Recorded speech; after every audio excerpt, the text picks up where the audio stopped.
Équilibre vie perso, vie pro. 5 conseils.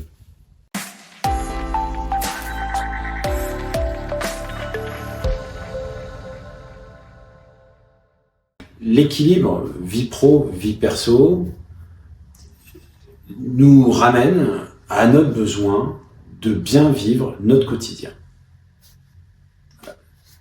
Et plus on est équilibré, plus on va panacher, on va bien répartir notre énergie, plus on va être bien en fait. Donc quand on parle d'équilibre vie pro, vie perso, on parle pas seulement d'arriver, de pas trop travailler, de gérer ses horaires. On parle du plaisir que l'on a dans tous nos domaines de la vie.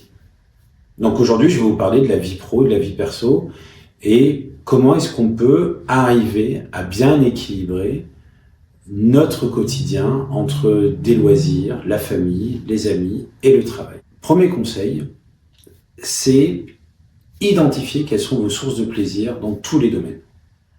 Au travail, à la maison, au loisir, avec les amis, dans tous les domaines dans lesquels vous avez une action. L'équilibre, il commence par l'équilibre des zones de plaisir. Donc si vous pensez que vous êtes en déséquilibre, c'est qu'à mon avis, il y a des moments où vous ne devez pas beaucoup vous éclater. Donc mon premier conseil, c'est revenez sur des zones de plaisir. Alors je sais, c'est pas toujours facile, mais en même temps, ça paye, et vite. Au travail, une zone de plaisir, ce sont des collègues, ce sont des projets, ce sont des événements sociaux, ce sont des situations d'apprentissage, c'est se former à des nouvelles choses, aller s'interroger aussi avec d'autres comment est-ce qu'ils font les choses. Vous allez voir, ça va procurer du plaisir aussi. À la maison, c'est presque la même chose. C'est aussi faire les choses un peu différemment.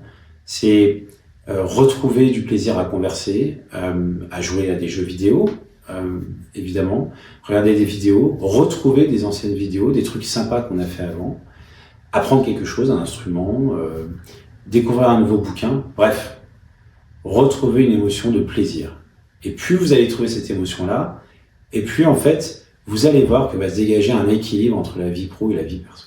Deuxième conseil pour équilibrer votre vie pro, votre vie perso, c'est l'écoute active. Nos quotidiens ne sont pas toujours faciles et ils sont parfois semés d'embûches, plus ou moins faciles à gérer. Quand on est déséquilibré, on peut avoir tendance à un peu moins écouter, à vouloir faire les choses un peu à sa manière, même si elle nous amène un petit peu dans le mur quand même, vous en conviendrez. Donc moi je pense que écouter et entendre les conseils, les alertes aussi, c'est en fait la première voie pour laquelle que vous allez utiliser qui va vous faire changer d'attitude. Comme diraient pas mal de gens, si vous ne changez pas, les autres ne changeront pas. Donc si vous pensez que votre vie perso, vie pro est déséquilibrée, peut-être que vous avez des choses à changer et que ces choses-là qui sont à changer, il faut entendre les autres qui vont vous faire des feedbacks, des remarques. Et à ce moment-là, mon premier conseil, c'est considérez-les et voyez ce que ça produit comme effet. Est-ce que c'est sur l'organisation du temps de travail? Est-ce que c'est sur qu'est-ce qui récupère les enfants? Est-ce que c'est sur la cuisine? Est-ce que c'est sur les courses et au travail? Votre manière de conduire un projet, la manière avec laquelle vous préparez pour un projet aussi. Parce que si vous n'êtes pas bien préparé et que vous arrivez et que c'est désorganisé, vous allez vous en vouloir toute la journée et le soir, ça va arriver à la maison.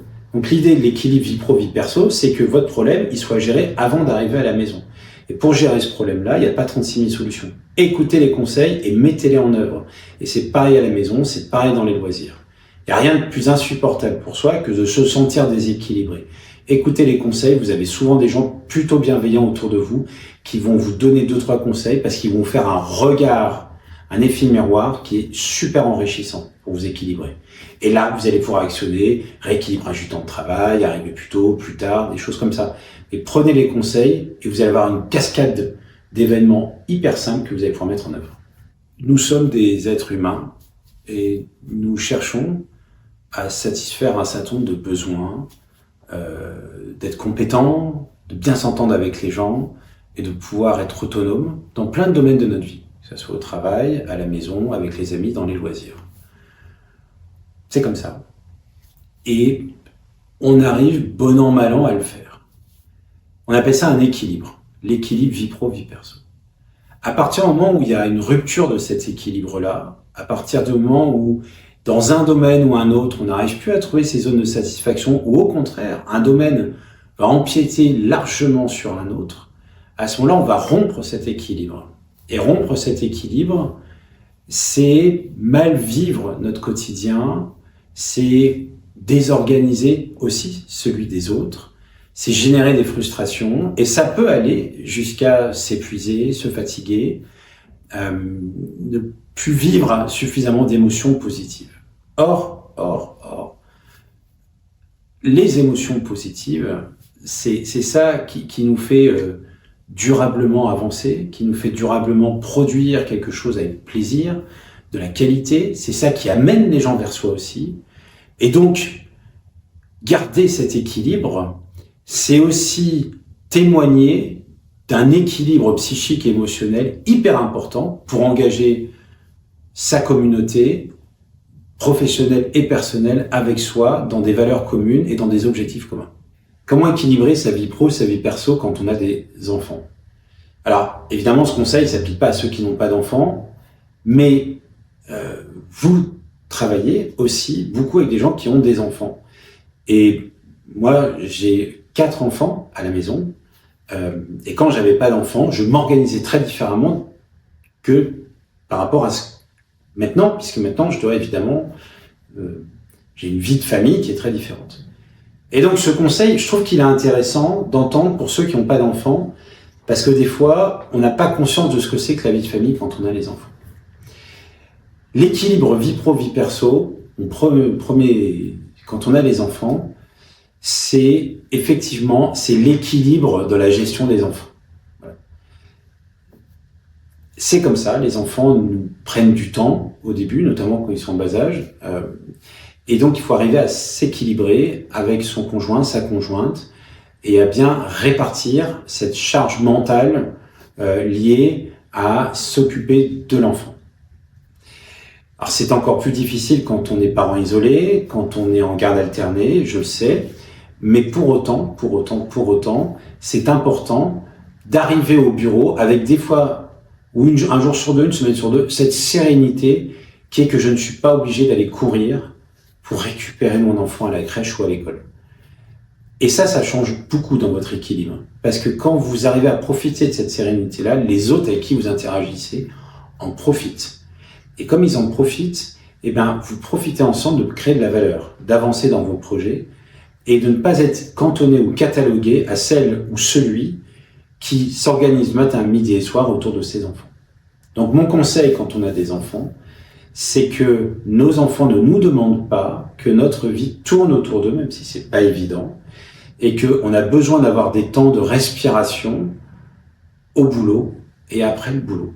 Et donc, j'encourage toutes celles et ceux qui ont des enfants à trouver ces temps-là en s'organisant entre eux conjoints, en gérant les modes de garde, en faisant appel à des amis. Et j'encourage toutes celles et ceux qui travaillent, des gens qui ont des enfants, qui n'ont pas d'enfants, à aussi des fois être un peu clément par rapport à cette charge mentale et à des moments de dire que ce n'est pas évident pour vous non plus d'avoir quelqu'un qui est entre deux portes et que vous avez besoin aussi d'avoir un collègue ou une collègue qui soit plus centré sur la tâche. Et donc là, on va traiter la question de la charge mentale. Et c'est difficile quand on a des enfants de bien gérer sa charge mentale, mais ça s'apprend. Ça s'apprend avec des techniques de relaxation, de méditation, en allant voir des psychologues, en allant voir un coach, et surtout en équilibrant le temps entre les différentes personnes qui peuvent s'occuper des enfants. Mon 4e conseil, c'est, même quand on a des enfants, il faut qu'on arrive à prendre un peu de temps pour soi, pour donner du bon temps aux autres. L'équilibre vie pro, vie perso, moi je pense que ça passe beaucoup aussi par l'énergie vitale dont vous disposez. Il y a des moments, on est fatigué, et d'autres on l'est moins. Et je ne sais pas vous, en tout cas moi, quand je suis crevé, c'est plus compliqué de m'organiser. 1. 2, j'entends par-ci, par-là, équilibrer votre vie perso, mettez-vous des horaires, voilà. Je suis pas sûr que ça soit fait pour tout le monde, en fait, de s'organiser comme cela. Il y a des gens, ça les dérange pas de retravailler les soirs et qui pourtant profitent à fond de leur vie de famille. Moi, je pense que ce qui est important, c'est d'avoir de l'énergie vitale. Et si vous avez cette énergie vitale, vous la transmettez. Vous avez des moments où vous êtes plus ou moins fatigué. Vous avez des moments où vous avez un peu tiré sur la corde, vous êtes parti en week-end, vous avez fait pas mal de travaux, et puis vous avez un job qui en ce moment, il y a une surcharge. Je pense qu'il faut l'accepter. Et donc, mon troisième conseil pour équilibrer votre vie pro, votre vie perso, c'est d'accepter l'état d'énergie dans lequel vous êtes. Si vous êtes haut, continuez comme ça, maintenez le truc, allez faire un peu plus de sport, prenez plus d'initiatives. Si vous êtes bas, remettez-vous sur les fondamentaux. Déjà, dites en ce moment je suis crevé, en ce moment j'ai pas la patate, en ce moment j'ai du mal à bien faire les choses, à bien finir parce que j'ai beaucoup donné il y a une semaine ou il y a 2 semaines, ça va revenir. Mais si vous écoutez pas ça, ça ne reviendra pas. Or, ce qui nous permet d'être équilibré, c'est prendre des décisions avec discernement, en lucidité. Et je sais pas vous, mais alors moi, quand je suis fatigué, les décisions sont plus difficiles et sont parfois pas les bonnes. Et donc, être avec de bonne énergie vitale, c'est aussi prendre plus facilement, plus rapidement des décisions qui font que ça va s'équilibrer. Et vous allez retrouver vos sources de plaisir et vous allez réentendre les conseils que vous donnent les gens et donc vous allez bien vous organiser au quotidien. Alors, voici donc les conseils que j'avais envie de vous donner pour mieux gérer l'équilibre entre la vie pro et la vie perso qui peuvent des fois s'apparenter à une charge mentale, une charge de travail excessive. On a vu des choses autour de l'organisation, des émotions. Je vous recommande de les appliquer et d'être un peu clément avec vous-même pour que ça puisse marcher, parce que ça marche. Voilà, n'hésitez pas à commenter cette vidéo et à donner aussi vos conseils pour qu'on puisse en faire partager aussi toute la communauté de WePub. Merci.